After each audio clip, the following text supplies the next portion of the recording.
దేవునికి మహిమ కలుగును గాక. MRS institute of theology Bible college నుండి మీ అందరికీ శుభములు తెలియపరుస్తూ ఉన్నాను. ఆది కాండము 1వ అధ్యాయం నుండి 11వ అధ్యాయం వరకు జరిగిన ప్రాముఖ్యమైన 3 సంఘటనలు మనం ధ్యానిస్తూ ఉన్నాము. మొదటి సంఘటన కయ్యూను హేబెలు యొక్క అర్పణ. ఇది ఎడిషన్ 4లో మీకు ముందుగా తెలియపరచడం జరిగింది. రెండవ సంఘటన జలప్రళయం. ఇది కూడా ఎడిషన్ 5లో వీడియోగా మీకు తెలియపరచడం జరిగింది.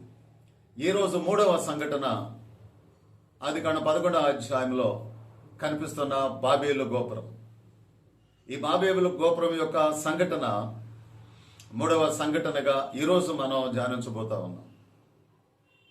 బాబేలు గోపురం యొక్క సంఘటన జలప్రళయం తర్వాత ఎంతకాలానికి జరిగింది? దాదాపుగా 100 సంవత్సరముల తరువాత ఈ బాబేలు గోపురం యొక్క సంఘటన జరిగింది. నోవాహు తన కుటుంబంతో కూడా ఓడలో నుండి బయటికి వచ్చిన తర్వాత వారు తూర్పున ప్రయాణమైపోతూ షీనారు దేశమందు ఒక మైదానములో వారు నివసించారని రాయబడింది. ఈ షీనారు ప్రాంతము యొక్క మైదానము ఇది టైగ్రిస్ యూఫ్రటీస్ అనే 2 నదుల మధ్య ఉన్నటువంటి ప్రాంతం. ఈ ప్రాంతాన్ని వారు నివసించుటకు వారు ఎన్నుకున్నారు. టైగ్రిస్ యూఫ్రటీస్ అనేటువంటి 2 నదుల మధ్యలో ఉన్నటువంటి మైదానపు ప్రాంతాన్నే షీనారు అని పిలిచినట్లుగా చరిత్ర మనకి తెలియపరుస్తూ ఉంది. బాబేలు యొక్క అర్థం ఇబ్రూ భాషలో బాబ్ ఈలు అనగా గేట్ ఆఫ్ గాడ్ అని ఒక అర్థం. రెండవ అర్థము టవర్ ఆఫ్ టెంపుల్ అనేటువంటి అర్థం కూడా ఉన్నదనేటువంటి విషయాన్ని మనం అర్థం చేసుకోవచ్చు. ఈ విధమైనటువంటి బాబేలు అనేటువంటి పేరును కలిగినటువంటి ఈ సంఘటన షీనారు మైదానమందు జరిగినట్లుగా మనకి అర్థం చేసుకుంటూ ఉన్నాము. అయితే ఇక్కడ నివసించినటువంటి వీరు, ఈ షీనారు మైదానంలో నివసించినటువంటి వీరు సామూహిక తిరుగుబాటు, దేవుని మీద సామూహిక తిరుగుబాటు చేసిన వారిగా కనబడుతూ ఉన్నారు. ప్రజలందరూ కూడా ఒక దేవుని మీద ఒక తిరుగుబాటును వారు ప్రారంభించి ఆ సామూహిక తిరుగుబాటుకు కారకులుగా మారారు. అయితే ఈ తిరుగుబాటుకు నాయకుడు ఎవరంటే నిమ్రోదు. ఈ నిమ్రోదు ఎవరు? ఇతడు హాము సంతతిలో నుండి వచ్చినటువంటి వాడిగా కనబడుతూ ఉన్నాడు. నోవాహు యొక్క ముది మనవుడు. ఈ నిమ్రోదు యొక్క తండ్రి కూషు యొక్క తండ్రి హాము యొక్క తండ్రి నోవాహు. ఇలాగా నోవాహుకి నిమ్రోదు ముది మనవుడిగా పిలువబడుతూ ఉన్నాడు. ఈ నిమ్రోదు యొక్క లక్షణాలు, అతనుకున్నటువంటి కొన్ని ప్రాముఖ్యమైనటువంటి గుణగణాలను మనం చూస్తే కనుక ఈ నిమ్రోదు మొట్టమొదటి బలవంతుడిగా బైబిల్ గ్రంథంలో తెలియచేయబడ్డాడు. మొట్టమొదటి బలవంతుడిగా బైబిల్ గ్రంథంలో 3 పరాక్రమం కలిగినటువంటి వారిగా బలవంతులుగా చెప్పబడ్డాయి. ఒకటి నెఫీలీల గురించి ఆది కాండములో మనం చదువుతాం. నెఫీలీలు భూమి మీద బలవంతులు, పరాక్రమం కలిగిన వారు రాయబడింది. ఆ తర్వాత గొలియాతుని గురించి రాయబడింది, బలవంతుడు అని. ఆ తర్వాత నిమ్రోదుని గురించి, అతడు మొదటి బలవంతుడు, యెహోవా ఎదుట పరాక్రమం కలిగిన వాడు అన్న విషయం నిమ్రోదుని గురించి మనం చదువుతాం. ఆ తర్వాత నిమ్రోదు వేటగాడు అని రాయబడింది. వేటగాడు అంటే ఏ పిచ్చుకలను లేక జంతువులను వేటాడేవాడు కాదు, మనుషులను వేటాడువాడుగా, మనుషుల యొక్క తలలను వేటాడువాడుగా ఉన్నాడు. యెహోవా ఎదుట పరాక్రమం కలిగిన వేటగాడు అనే సామెత కూడా ఇతడు నుండి పుట్టింది. ఇటువంటి నిమ్రోదుని గురించి మరొక విషయాన్ని కూడా మనం ఆలోచిస్తే, ఇతడు శపించబడిన సంతానములో నుండి వచ్చినవాడు. శపించబడిన సంతానములో నుండి వచ్చాడు. ఒక పర్యాయము నోవాహు వస్త్రహీనుడిగా పడి ఉన్నప్పుడు హాము తన చిన్న కుమారుడైన హాము అతని యొక్క దిశమలను చూసి వస్త్రము కప్పకపోగా వెళ్ళి తన అన్నలిద్దరు కూడా ఆ విషయాన్ని చెప్పి తర్వాత విషయాన్ని తెలుసుకున్నటువంటి నోవాహు హాముని అతని కుమారుడైన కానానుని శపించినట్లుగా మనం అర్థం చేసుకోవచ్చు. ఆ విధంగా శపించబడినటువంటి సంతతిలో నుండి వచ్చినటువంటి వాడే ఈ నిమ్రోదు. ఈ నిమ్రోదులో ఉన్నటువంటి మరొక కోణం ఏమిటంటే, ఇతడు దైవ విరోధి అని అర్థం చేసుకోవచ్చు. దైవ విరోధి. ప్రజలు అందరూ కూడా తన వైపు తిప్పుకొని దేవునికి వ్యతిరేకమైన, దేవునికి విరుద్ధమైన ఆలోచనలను కలిగిన వాడిగా ప్రజలందరిని కూడా దైవ విరోధులుగా మార్చినటువంటి వాడు నిమ్రోదు. తాను కూడా దైవ విరోధిగా మారాడు. ఒక ఆలోచన, ఒక చరిత్రకారుని యొక్క ఆలోచన ఏమిటంటే, నిమ్రోదు యొక్క ఆలోచన, ఈ బాబేలు గోపురం కట్టడంలో నిమ్రోదు యొక్క ఆలోచన గురించి ఒక చరిత్రకారుడు ఈ విధంగా చెప్పాడు. ఒకవేళ మరలా జల ప్రళయం వస్తే, ఈసారి ఏదైనా ఉగ్రత వస్తే, నీళ్లు అందుకోలేనంత ఎత్తులో గోపురాన్ని మనం కట్టుకొని మన మానవ జాతిని మనం కాపాడుకుందాం అన్న ఆలోచనతో ఆ గోపురాన్ని కట్టడం తలపెట్టారు అని ఒక ఆలోచన, చరిత్రకారుని యొక్క ఆలోచన. అంతగా నిమ్రోదు దైవ విరోధిగా మారిపోయాడు. ఈ నిమ్రోదులో ఉన్నటువంటి లక్షణాలు మనం ఒక్కొక్కటిగా మనం చూస్తూ ఉన్నప్పుడు తానే కాకుండా ప్రజలను కూడా దైవ విరోధులుగా మార్చిన వాడిగా కనబడుతూ ఉన్నాడు నిమ్రోదు. అయితే ఈ గోపురం కట్టడంలో, నిర్మాణంలో ఉన్నటువంటి ఉద్దేశాన్ని కూడా మనం అర్థం చేసుకుంటే, గోపురం కట్టడంలో ఉన్నటువంటి ఉద్దేశం మనం ఆది కాండములో ఈ ఉద్దేశాలని 11వ అధ్యాయము 2వ వచనం నుండి మనం చదవచ్చు.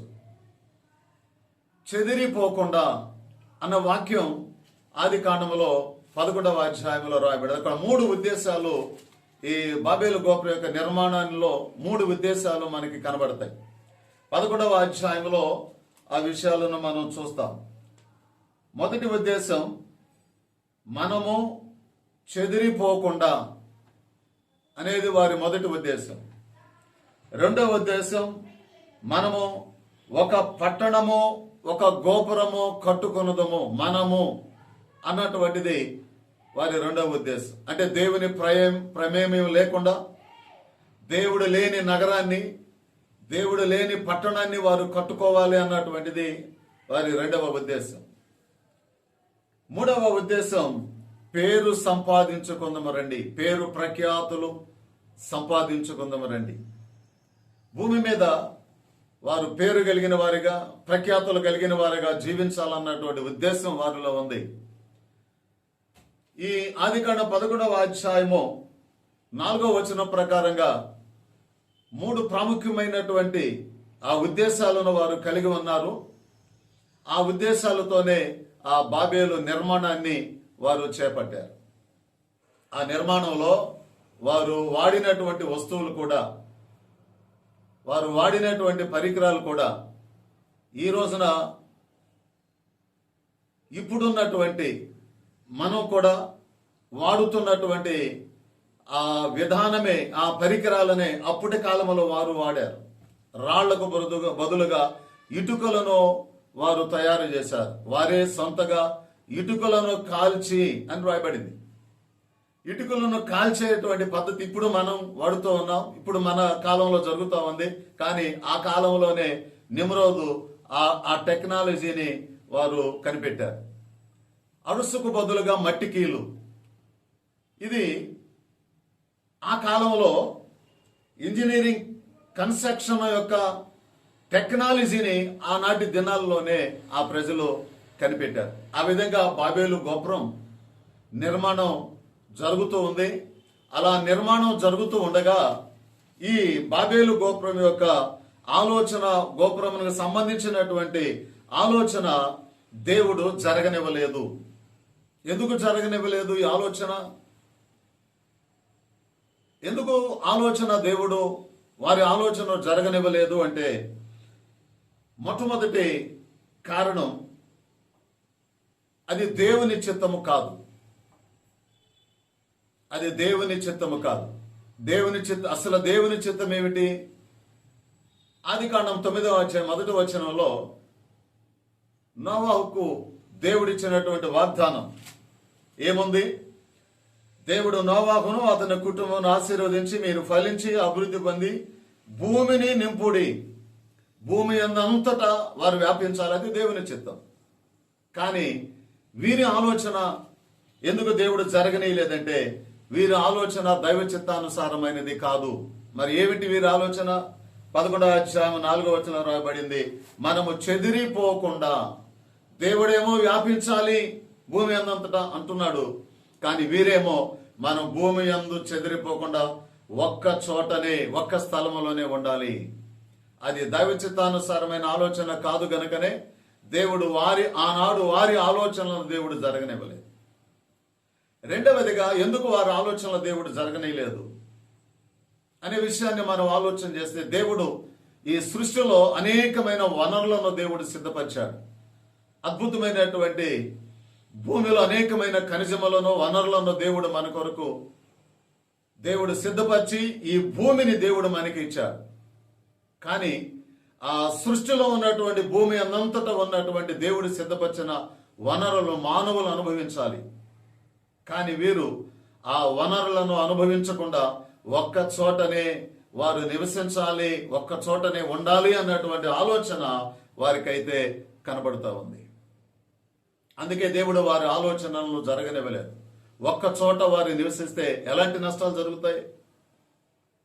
ఎలాంటి నష్టాలు జరుగుతాయంటే, ఒకటి, వారు సంపూర్ణంగా వనరులను వారు అనుభవించలేరు.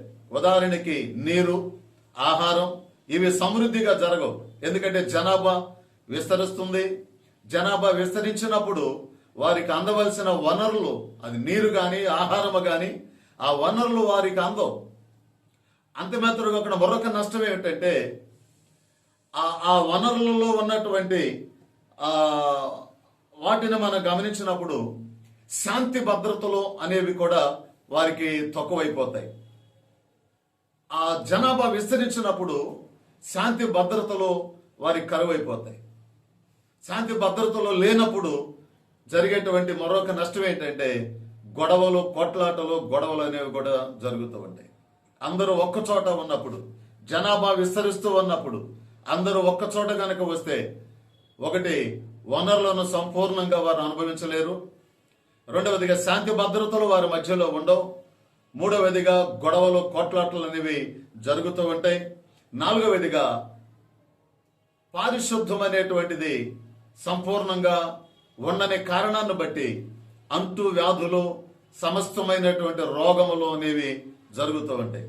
ఇన్ని నష్టాలు ఒక్క చోట ఉండటం వలన, ఇన్ని అనర్థాలు, నష్టాలు జరుగుతాయి గనుక వారిని దేవుడు అక్కడి నుంచి వారి ఆలోచన జరగనీయకుండగా బాబేలు గోపురం అనేటువంటి కట్టకుండా ఆపటానికి దేవుడు వారి ఆలోచనను దేవుడు నిరర్ధకం చేసినట్లుగా మనం అర్థం చేసుకోవచ్చు. మూడవదిగా, ఎందుకు వారి ఆలోచనలు దేవుడు జరగనీయలేదు? అక్కడ దేవుడు భాషలను తారుమారు చేశాడు. భాషలను తారుమారు చేయటంలో ఉన్నటువంటి దేవుని ఉద్దేశం ఏమిటంటే, ఏ భాష వచ్చిన వారు, ఏ భాష తెలిసిన వారు, ఆ భాషలో కలిగిన వారందరూ కూడా ఒక ప్రాంతంలో అలాగే మరొక ప్రాంతంలో ఆయా భాషలో తెలిసిన వారందరూ కూడా భూమి అందంతటా స్ప్రెడ్ అవటానికి, వ్యాపించడానికి అవకాశం ఉంటుంది. రెండవదిగా నూతన సంస్కృతులు, నూతనమైనటువంటి సహకారాలు, నూతన జీవన ప్రయోగాలు, ప్రమాణాలు అనేవి మొదలవుతూ ఉంటాయి. నూతనమైనటువంటి సంస్కృతులు వారిలో నుంచి పుట్టుకొస్తాయి. జీవన విధానాలు వారిలో జరుగుతూ ఉంటాయి. జీవన ప్రమాణాలు వారిలో జరుగుతూ ఉంటాయి. సాంఘికంగా వారు అనేకమైనటువంటి విషయాలను వారు తెలుసుకొని టెక్నాలజీ పరంగా, జ్ఞానపరంగా వారు ఎదగలుగుతారు. ఈ కారణాల చేతే దేవుడు భాషలను తారుమారు చేసి ప్రపంచమంతా కూడా, భూమి అంతటా వారు వ్యాపించేటట్లుగా దేవుడు చేశాడు. కనుక బాబేలు గోపురం వారు కట్టడంలో, నిర్మించటంలో వారి ఉద్దేశాన్ని మనం చూసాం.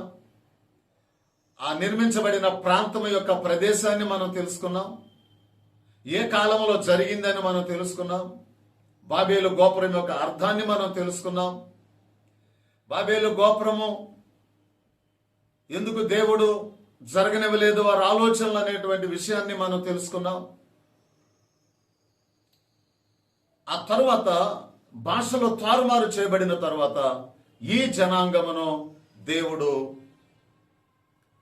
ఆయా ప్రాంతాలకి చెదిరిపోయేటట్లుగా దేవుడు చేశాడు. బాబేలు తిరుగుబాటు సమయంలో నోవాహు బ్రతికే ఉన్నాడా? ఎస్, బ్రతికే ఉన్నాడు. జలప్రళయం నాటికి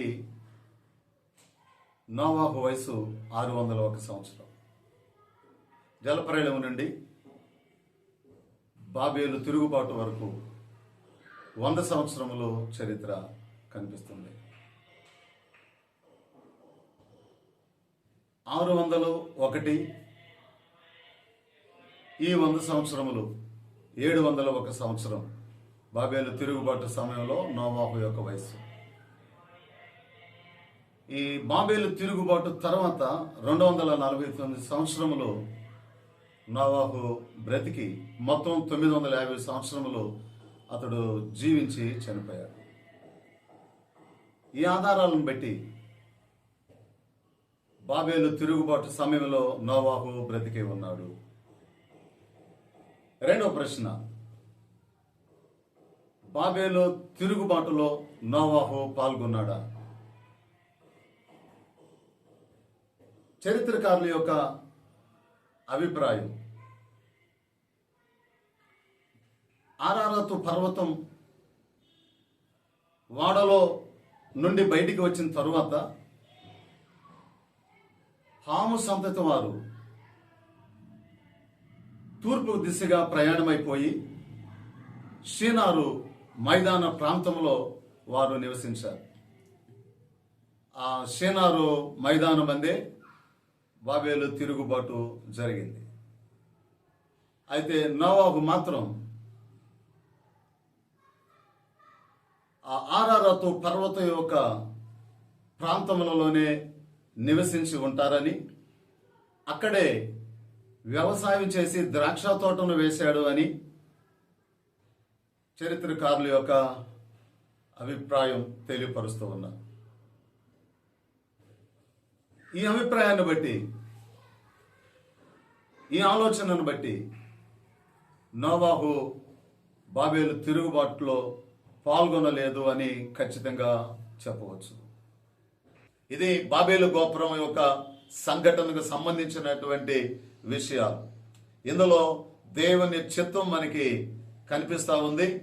ఆ దేవుని చిత్తాన్ని బట్టే దేవుడు ఈ రోజున ప్రపంచమంతటా అన్ని ఖండాలలోనూ, అన్ని ప్రాంతాలలోనూ, దేశాలలోనూ నివసించటానికి ఈ రోజు ఏ విధంగా అయితే ప్రజలు నివసిస్తున్నారో ఆ ఆలోచన, ప్రణాళిక దేవుడు ఆనాటి కాలంలో చూపించారు. మరికొన్ని విషయాలు ఆది కాండములో నుండి మనం నేర్చుకుందాము. అంతవరకు ప్రభు మిమ్మల్ని దీవించి ఆశీర్వదించునుగాక. May God bless you. Amen.